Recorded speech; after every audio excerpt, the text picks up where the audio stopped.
In for Kathleen Sullivan this morning. Very few rock musicians have been as controversial as Frank Zappa. Even the name he's given his children have raised a few eyebrows. But there is no controversy about his talent or about his role as a rock and roll innovator. So today we will be at home with Frank Zappa. Frank, how are you this morning? Boy, you know, I don't like to get up this early, that's for sure. And we're off to a good start. Yeah. Well, you look well, and we'll be chatting with you in just a bit. Okay. First now, the news. 4 minutes before the hour. Next, Friday at Home with Frank Zappa.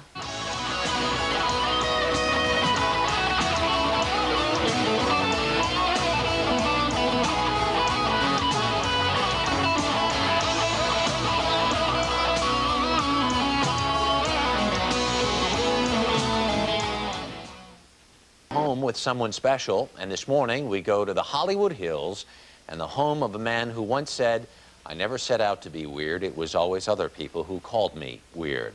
A man who was the embodiment of the 60s, dubbed the Rasputin of rock and roll. This morning we are at home with Frank Zappa. Frank Vincent Zappa, the oldest of 4 children, was born 48 years ago in Baltimore, Maryland, to Francis and Rose Marie Zappa, who were of Sicilian, Greek, Arab, and French descent. Frank was a sickly young boy, and so the Zappas went west in search of a healthier climate and settled in Lancaster, California, where Frank formed his first band, the Blackouts. By 1966, the Mothers of Invention was born. The band set out on an uncharted musical course. Do you think that I creep in the night and sleep in the phone? For the next 14 years, the group went through numerous personnel changes, but the controversial and satirical Zappa sounds remained. In 1967, he married Gail Sloatman. They're still married. They have 4 children: Moon Unit, Dweezil, Amit, and Diva. Zappa's musical history includes more than 50 LPs, running the gamut from The Grand Wazoo and Lumpy Gravy to Jazz from Hell, which won a Grammy in 1987, to his own classically oriented compositions, which he recorded with the London Symphony. In court, testifying against censorship of rock lyrics, Zappa is as outspoken as he is on stage. After 4 years away from the stage, Zappa completed a world tour in 1988 for his newest release, Broadway the Hard Way. And just out is The Real Frank Zappa book for the benefit of those who might have misunderstood the Zappa mind. And right now, Frank Zappa, mind and body, is in his home in the Hollywood Hills, where we join him this morning. Morning, Frank. Morning. We are checking with our At Home With archivist, and we think this may in fact be the first time we've had an At Home With segment with a person in a bathrobe. So Really? yeah. You know what time it is here? You want to see me in a suit and tie at this hour of the morning? What part of your house are we in right now? We're sitting in the basement. And is this somebody has suggested this is your video room? Well, there's video equipment in here. I review tapes in here. There's a bunch of videotapes around the room. And usually I do all the interviews in this room. Yeah. What do you watch? Do you watch TV ever? Sure, I like to watch the news, and I like to watch C-SPAN. C-SPAN? Yeah. Do you watch MTV or VH1 or any of that sort of stuff? Well, I've occasionally seen it, but I usually try and whiz by those channels. You are a grazer, then, I take it. Actually, I'm a pole vaulter when it comes to those ones. I need to ask you a little bit about some of the stuff that's in the room. Behind you, there are some license plates, which I guess is an ironic thing to have up on the wall in that I don't think... When was the last time you had a regular driver's license? 1967. I don't drive. You don't? These are gifts that fans have sent to me. And this is only a few of them. You know, I'm a little bit lax in putting the stuff up on the wall. Why'd you write this book?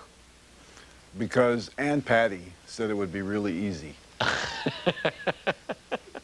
Was it? No. And so what was it like to do it then? Well, the part, you see, when she told me it was going to be easy, Peter Occhio Grosso was going to do these interviews, and, you know, I just talk into a tape recorder, and then he was going to go away, and I would have a book. But after the tapes were transcribed and I saw the way it looked, it just didn't sound like me. No. You've done that work, though. When you work with those people, how does it feel to have them respond To to work with a guy in a tuxedo? it? You know, it's kind of like going to a banquet, except you don't eat. Well, except, isn't it something more than that? I mean, these people are real artists. They're talking about people like a Zubin Mehta or somebody like that. Well, of course, you know, you have to take the people as they come. Individual conductors and performers can be alternately charming or boring. And just because a guy's got a tuxedo on is no sure sign that he's an artist or a fine person. And I've seen both kinds in the orchestral world. Same way in rock and roll. Just because a guy's got a nice leather suit doesn't mean he can really rock. Who do you like? Who do you respect? Give me a classification. Rock and roll. Well, I think my favorite guitar player working in rock and roll today would be Alan Holdsworth. And who does he work with, for those of us who don't know? Managed to age out or lose touch? We'll just keep that a secret. This, you know, it's his group, Alan Holdsworth. Okay. Then what about classical music? In classical music, my favorite composers are Stravinsky, Webern, Bartók, guys like that. Yeah. Are there any people? Have you ever heard music like the minimalists, like Philip Glass? Are you in touch with that sort of stuff? I've never heard a piece by Philip Glass, but in general, I don't like minimalist music.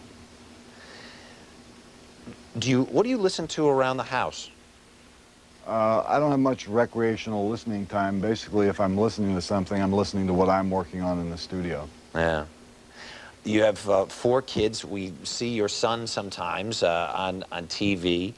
Are you a good dad? I guess I'm okay. None of the kids are in jail. And do you have a philosophy, a parenting philosophy? Well, this is revealed in minute detail in the book, but I could sum it up for you, and you're probably not going to enjoy it. In the part that says how to raise fantastic children, the secret clue is keep them as far away from religion as possible.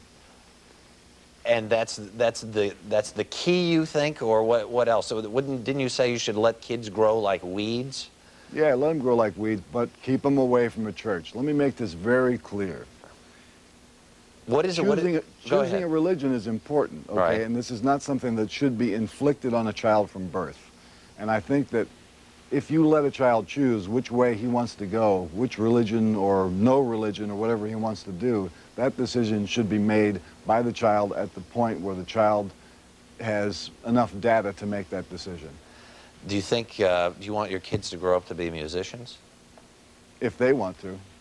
I think my daughter, the youngest daughter, is probably going to be more interested in mathematics. Frank Zappa, thanks so much for letting us come into your home and visit with you this morning. Okay, Harry, see ya. Take care.